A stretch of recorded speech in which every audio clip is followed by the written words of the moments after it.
नाही. आणि अशा जेव्हा बातम्या येतात तेव्हा खरं तर आपल्यावरची जबाबदारी वाढते याची मी जाणीव ठेवते. लोकसभा विधानसभा निवडणुका एकत्र होणार नसल्याचं एकंदरीत पाहायला मिळत आहे. त्यानंतर जे मुंबईची महानगरपालिकेची निवडणूक आहे ती पुढे ढकलली जाते. कसं पाहता येईल भाजप सरकार एकंदरीत सर्व निवडणुका? हे सरकार नाहीये, दडपशाही आहे. दिल्लीत सगळं ठरवतं महाराष्ट्रात काय होणार. त्याच्यामुळे एक तर मला अपेक्षितच नव्हतं इलेक्शन घेतील. आमचे सगळेच नगरसेवक म्हणतात ताई तुमचं इलेक्शन नंतर विधानसभा 2025 मध्ये वेळ मिळाला तर आमचं. अशी परिस्थिती झाली आहे. पण ही बातमी नसून भरडला कोण जात आहे? सर्वसामान्य बायबाप महाराष्ट्राची जनता याच्यात भरडली जाते. याचं कारण असं की आता नगरसेवक हा तुमच्या रोजच्या सुखदुःखात असतो. म्हणजे गटर असेल, पाणी, गटर, मीटर, वॉटर या सगळ्यामध्ये तुमच्या सुखदुःखात रोजच्या गरजांमध्ये घरात कोणी आजारी पडलं, कुणाचं निधन झालं, कोणी जन्माला, काही असलं तरी नगरसेवक तो तुमच्या हक्काचा माणूस असतो. तो गेले 2-2.5 वर्ष त्याला जबाबदारीच नाहीये, इलेक्शनच झालेलं नाही. आणि सर्वसामान्य माणूस रोज कॉर्पोरेशन मध्ये जाऊ शकतो का? त्याला आत तरी जाऊ देतील का? भेटणं तर विसरा. आणि एक म्युन्सिपल कमिशनर एवढ्या नगरसेवकांचं काम करू शकतो का? तर नाही करू शकत. तो काही सुपरमॅन नाहीये. आणि त्याच्यामुळे ही यंत्रणा ही दडपशाही आहे. यांना लोकशाहीच नकोय, यांना इलेक्शनच नकोय असं यांच्या सगळ्या कृतीतून दिसते. काही लोकसभेच्या जागेवर काही सीट शेअरिंग संदर्भात काही चर्चा झाली आहे का? कारण की जयंत पाटील काल म्हणाले होते की येत्या आठवड्यात याची चर्चा होईल, त्यामुळे काही आखणी आपण करतोय. दिल्लीमध्ये ऑलरेडी याची सविस्तर चर्चा सोनियाजी, उद्धवजी आणि आदरणीय पवार साहेब आणि सगळ्याच पक्षाच्या वरिष्ठ नेत्यांची 2-3 राऊंड ऑलरेडी इंडियाच्या मीटिंगच्या वेळीही झालेल्या आहेत. आणि पुढच्या 10 दिवसामध्ये पूर्णपणे याची सगळी माहिती तुमच्या झाले तर ते भाजपच्या तिकिटावरती लढण्याची शक्यता एकंदरीत वर्तवली जाते. शिवसेनेचे आमदार पत्र होण्याची शक्यता आजकाल हे कोणी ठरवत नाही हो, हे आईस ठरवतं. आईस म्हणजे इन्कम टॅक्स, सीबीआय आणि ईडी. आता हे आईस वाले आहेत ना, ते ठरवतात कोण कुठल्या चिन्हावर लढणार. कारण का लोकशाही राहिलीच नाही अशीच परिस्थिती आहे. थोडेच लोक जे लढवय आहेत अमोल दादांसारखे ते लढायला तयार आहेत. कारण का त्यांचं संविधानावर प्रेम आहे.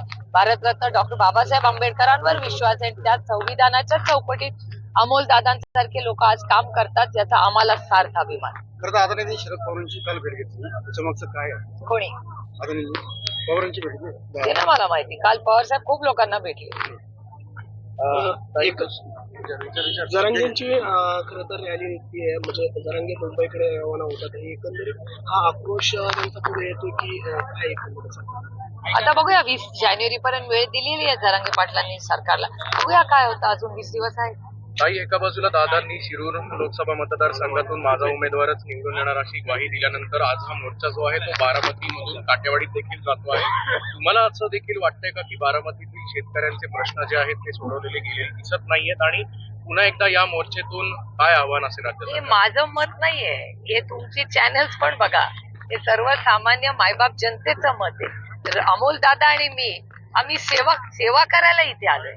आम्ही दोघं लोकप्रतिनिधी म्हणजे काय, लोकांचे प्रतिनिधी आहोत. आम्ही लोकांचे सेवक म्हणून, लोकांचा आवाज म्हणून आम्ही दिल्लीत बोलतो. आम्ही काही काल्पनिक गोष्टी बोलत नाही पार्लमेंटमध्ये. काल्पनिक गोष्टी आमचे सत्तेतले लोक बोलतात. आम्ही दोघं सत्य बोलतो. आणि आमचं काम काय, सर्वसामान्य मायबाप जनतेचे प्रश्न हे लोकसभेत जाऊन सत्य बोलणं, याच्यासाठी आम्हाला लोकांनी निवडून दिलंय. त्याच्यामुळे कुठलं गाव, वाडी, वस्ती असं नाही. लोकांच्या मध्ये जी अस्वस्थता आहे, लोकांचं जे दुःख आहे ते आम्ही मांडतोय. खासदाराचं काम आहे पॉलिसी मेकिंग करणं, पण तुम्हाला रस्त्यावरची लढाई लढावी लागते. आता करणार काय आम्ही? ना जिल्हा परिषद मेंबर आहे आणि ना कॉर्पोरेशनला कोणी आहे. आणि लोकप्रतिनिधीची जबाबदारी असते. आम्ही गल्लीपासून दिल्लीपर्यंत आम्ही जबाबदारी घ्यायला तयार आहोत. कारण का लोकांनी एका विश्वासाच्या नात्याने मला आणि अमोल दादांना निवडून दिलंय. त्याच्यामुळे आम्ही सतरंजी पण उचलायला तयार आहोत. आणि पार्लमेंटमध्ये सत्याचा झेंडाही फडकवण्याची ताकद ही आमच्यामध्ये आहे. काही पुण्यात वारजे भागात म्हणजे ज्या ठिकाणी बारामती लोकसभा मतदारसंघ जातो त्याच ठिकाणी गाड्यांची तोडफोड असेल किंवा पुणे शहरात अनेक वेळा कोयत्यांचे हल्ले आता पुन्हा एकदा डोकं वर काढू लागलेले आहेत. अनेक वेळा तुम्ही देखील म्हणताय गृह मंत्रालयाचं अपयश आहे. पुन्हा एकदा तोच प्रश्न काय होतो? मी तर गेले सरकार ट्रिपल इंजिनचं खोके सरकार झाल्यापासून सांगते पॉलिसी पॅरालिसिस आहे. महाराष्ट्रात एवढा क्राईम कधी नव्हता. आणि असं कसं होतं की योगायोग असेल आणि डेटा वाईज आपण चर्चा करूया. जेव्हा जेव्हा देवेंद्रजी गृहमंत्री होतात तेव्हा या राज्यातला क्राईम कसा वाढतो, आणि हे मी माझ्या काल्पनिक कथा नाही, तुमच्या चॅनलचा डेटा वाचून सांगा.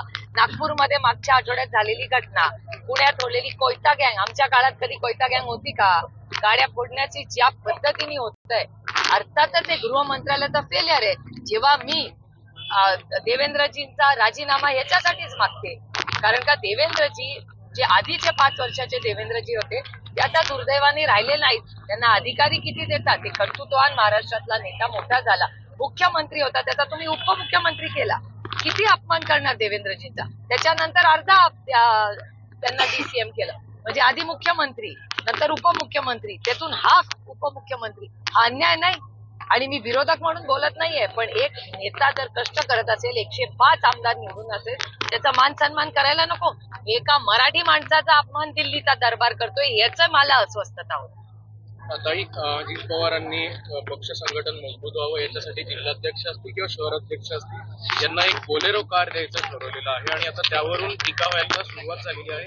अंजली दमन यांनी तर थेट आरोप करत विचारलं की हा सगळा पैसा सिंचन घोटाळ्यातला तर नाहीये. मला असं वाटतं अंजलीताई काय बोलतात हे मला माहिती नाही, पण या जे आरोप झाले ते भारतीय जनता पक्ष भ्रष्ट जुमला पार्टी, ज्याचं नवीन नाव आहे आता, तर त्यांना करावं. त्याच्यामुळे हा प्रश्न मला विचारायच्या ऐवजी तुम्ही आदरणीय माननीय देवेंद्रजी ज्यांनी आरोप राष्ट्रवादी काँग्रेस पक्ष आणि माननीय अजितदादांवर केले, त्या देवेंद्र फडणवीसांना तुम्ही हे प्रश्न विचारले पाहिजेत, कारण का आदरणीय माननीय देवेंद्रजींना त्या सगळे आरोप केले, त्याचं उत्तर त्यांच्याचकडे असेल. मेहबूब शेख यांच्यावर काल खरं तर अॅट्रॉसिटीचा गुन्हा दाखल झालेला आहे. परत एकदा राज्य सरकार आता केसेस लावून टार्गेट करण्याचा प्रयत्न करत आहे. विरोधक असल्या तुमचाच सगळ्या चॅनलचा डेटा सांगतो की ईडी, सीबीआय, इन्कम टॅक्स, पोलीसची जी यंत्रणा आहे ती 95% ही विरोधी पक्षावरच होते. त्याच्यामुळे ह्या केसेस होतील, तर जसे लोकसभा आणि विधानसभा जवळ येईल त्याची आमची मनाची तयारी आहे की आमच्या सगळ्यांच्या विरोधात खोट्या नोट्या केसेस वाढत जातील. त्यामुळे आम्हाला काय आश्चर्य नाही, यांच्याकडून काय अपेक्षा करणार? मोपेलवारांनी राजीनामा दिलाय, काय राजकारणात येण्याचे संकेत आहे? काय सांगता येते, तो त्यांचा वैयक्तिक प्रश्न आहे. झाला ना. आता कुठली म्हटल्यासारखं थोडंसं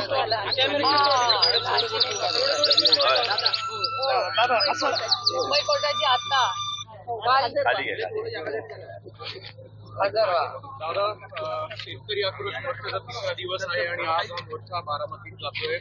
कसं बघता याच्याकडे? आज काही दादांना बारामतीत जाऊन आवाहन करणार का शेतकऱ्यांच्या प्रश्न सोडवण्यासंदर्भात काही?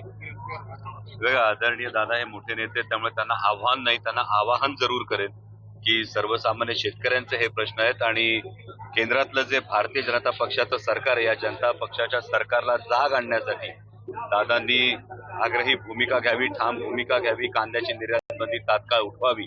महाराष्ट्र शासनाच्या अखत्यारीत जे निर्णय आहेत, दुधाला सरसकट अनुदान देण्याचा असेल, बिबट प्रवण क्षेत्रामध्ये 3 फेज लाईट देण्याचा असेल, यासाठी आदरणीय दादांनी आग्रही आणि ठोस शेतकरी हिताची भूमिका घ्यावी.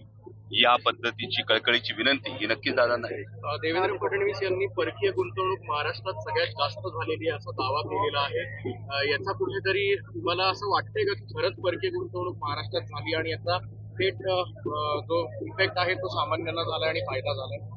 भ्रष्ट जुमला पार्टीची ही नेहमीची नीती आहे. मोठमोठे फक्त आकडे फेकायचे. मी आणि ताई जेव्हा संसदेमध्ये असतो तेव्हा सुद्धा आम्ही हजारो लाखो कोटींचे फक्त आकडे ऐकत असतो, पण जेव्हा वस्तुस्थिती येते तेव्हा मात्र लाखो कोटींची फक्त उद्योगपतींची कर्ज माफ होतात.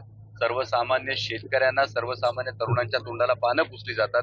त्यामुळे माननीय देवेंद्रजी याच भ्रष्ट जुमला पार्टीच्या नीतीनुसार मोठमोठे आकडे फक्त फेकतायत. ग्राउंड रियालिटी काय आहे, तर मी माननीय देवेंद्रजींना एवढीच विनंती करेल की उघडा डोळे आणि बघा नीट. दोघेही संसदरत्न आहात, मात्र तरी सुद्धा राज्यात 3 पक्षाचं सरकार असलं तरी तुम्हाला ही लढाई जी आहे ती रस्त्यावर उतरायची वेळ येते. कारण राज्यातलं सरकार हे 1 पूल 2 डाऊटफुलचं सरकार आहे, आणि 1 पूल 2 डाऊटफुल असल्यामुळे याच्यामध्ये पॉलिसी पॅरालिसिस आहे. आज 22 दिवस कांद्याची निर्यात बंदी आहे. महाराष्ट्रातला मला एक नेता, या 1 पूल 2 डाऊटफुल सरकारमधला एक नेता दाखवा ज्यांनी दिल्लीच्या सरकारला डोळे दाखवून सांगितलं की आमच्या शेतकऱ्यांचा प्रश्न आहे, तुम्हाला निर्यात बंदी उठवावी लागेल. हे सांगणारा एवढ्या मोठ्या तुम्ही म्हणता त्या ट्रिपल इंजिन आणि 1 पूल 2 डाऊटफुलच्या सरकारमध्ये जर एकही मंत्री या पद्धतीने महाराष्ट्राचा स्वाभिमान दाखवू शकत नसेल, तर मग हा पॉलिसी पॅरालिसिस नाही तर दुसरं काय आहे?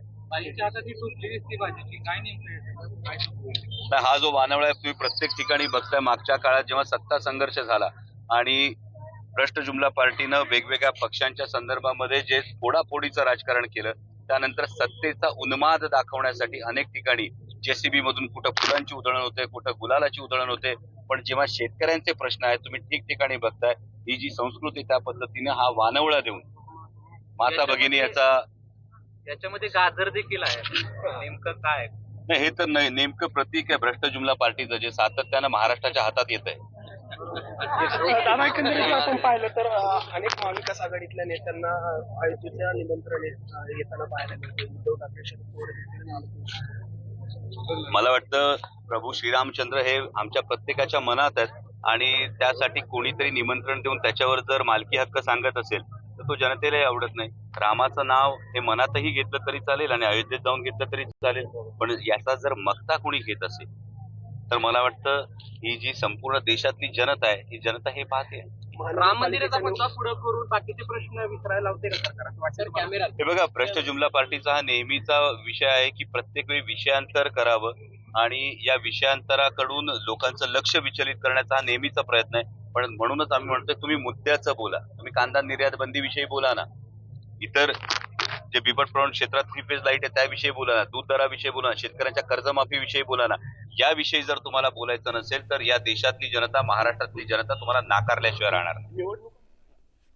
तर आपण पाहिलं आजच्या आंदोलनाचा 3रा दिवस आहे. शेतकऱ्यांच्या तोंडाला पानं पुसण्याचं काम सरकार करते अशी टीका डॉक्टर अमोल कोल्हे यांनी केलेली आहे. आपण